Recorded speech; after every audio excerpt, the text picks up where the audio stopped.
I was asked to give a speech at Virginia Tech University earlier this year, and 10 days later I was disinvited, and which was bad enough. Mm-hmm. But what really upset me even more was that after I was disinvited, the school said, you couldn't have been disinvited because you were never invited in the first place.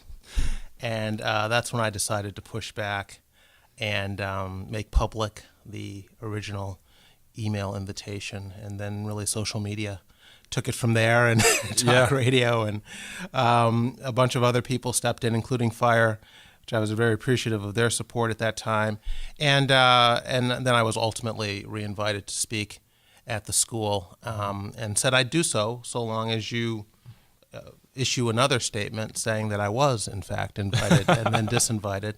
And once they did that, I agreed to speak again, and so I'll be back there in the spring. Yeah, you wrote an opinion piece for the Wall Street Journal. It's published on May 3rd, talking about this scenario. Let's take a step back. Why would anyone want to disinvite you in the first place? Well, I think there are a couple things going on here. I think that there is an attempt on college campuses to shield students from conservative viewpoints in general. And I write from the perspective, I'm an opinion journalist who writes from the perspective of an unabashed free market conservative. Mm-hmm. So I think there is an attempt to shield students from conservatives in general, but black conservatives in particular. I think there is still a notion, alive and well, particularly on the left, that blacks are supposed to think certain ways about public policy. Mm-hmm. And nowhere is that notion more vigorously reinforced than on our college campuses, where if you are an independent black thinker who steps out of line, you are not only wrong, you are a sellout, you are an Uncle Tom, you are a traitor to your race. And I think that the identity politics of the left is very dependent on black groupthink to maintain their black support. And that's why they see black independent thinkers in particular as such a threat. Mm-hmm. But what was interesting was that I was not invited to speak about race. I was invited to give a speech about capitalism. I was invited by the business school to give an annual lecture. And this is, I think, really important for people to understand, at least people who are trying to advocate for change on campus with regards to free speech. A lot of pushback from other faculty members and from alumni. Yeah. You had one political science professor at King University who wrote to Virginia Tech saying, "I will actively discourage my students from attending your graduate programs or from transferring into your undergraduate program in the future, and I will not write any letters of recommendation for anyone wishing to attend your program." You had someone say, "I am packing away my Virginia Tech apparel, canceling my plans to attend football games this fall. Don't ask for future donations to the university. You've got to be kidding me." Yeah. And they go on and on and on. Yeah, you seem to be suggesting that Virginia Tech's change of heart and the reinvitation had less to do, or maybe nothing to do, with them seeing the light in terms of the need and propriety of exposing their students to different points of view. Yeah. It doesn't sound like that's what drove their change of heart here. It sounds like what drove their change of heart is a nightmare press situation. Yeah. The fact that I happen to have access to powerful, large media outlets like the Wall Street Journal, like Fox News. I had access to groups like FIRE and the National Association of Scholars who were willing to go to bat for me.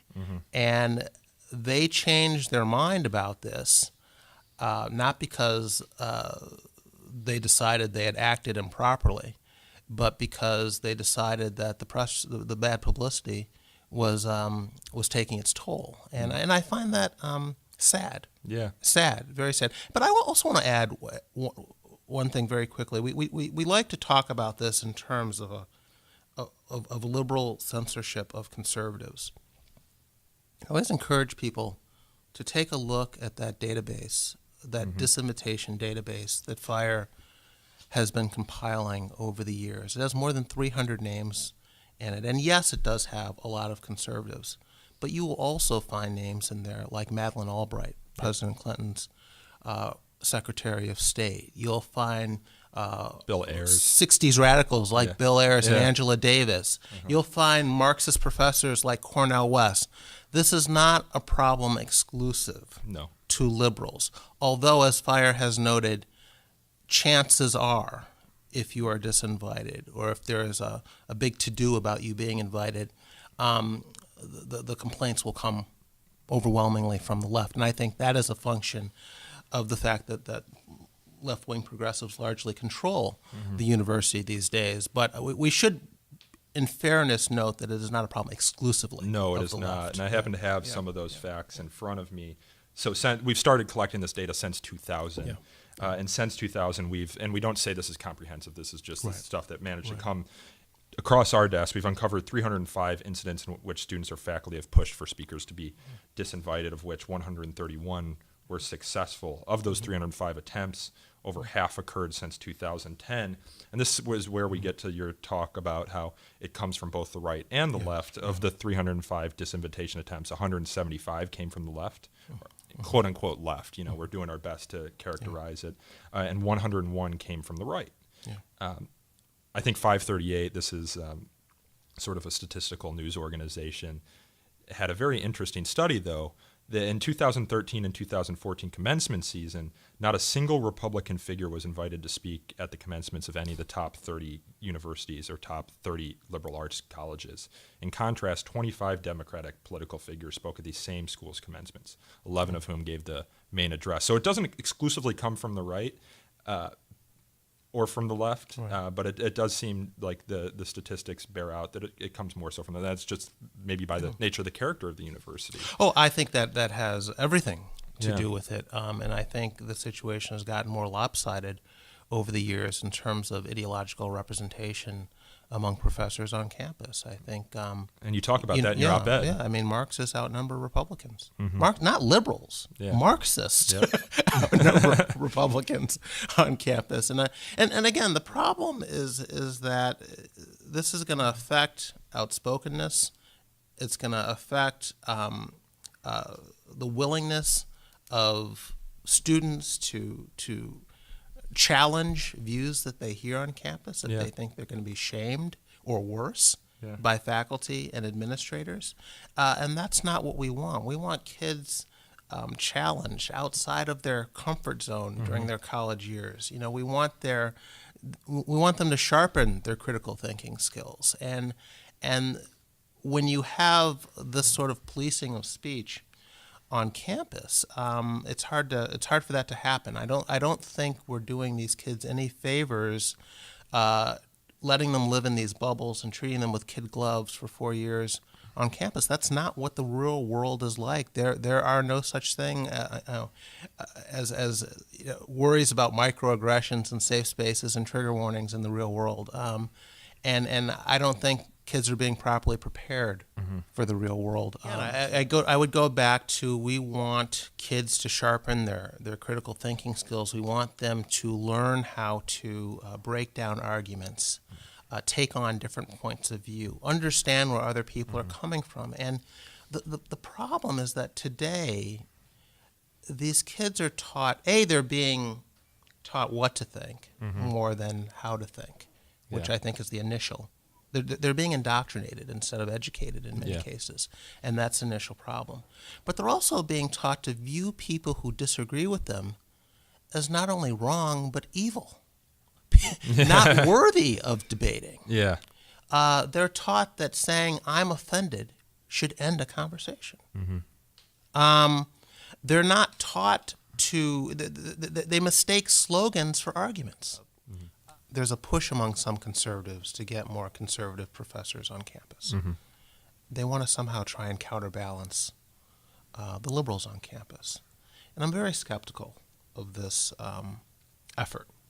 I recall having a conversation with the economist Thomas Sowell, who's based at the Hoover Institution, but for many years taught economics at any number of schools, Amherst, UCLA, and other schools. And he tells a story about the end of the semester of a course he taught on Marx. And he said that a group of kids came up to him on the last day of class and said, Professor Sloll, we really enjoyed this course, but we still have no idea what you personally think about Karl Marx. And Sloll said, I considered that the highest compliment any student could ever pay me. Mm-hmm. It was not my job to tell them what I thought about Karl Marx.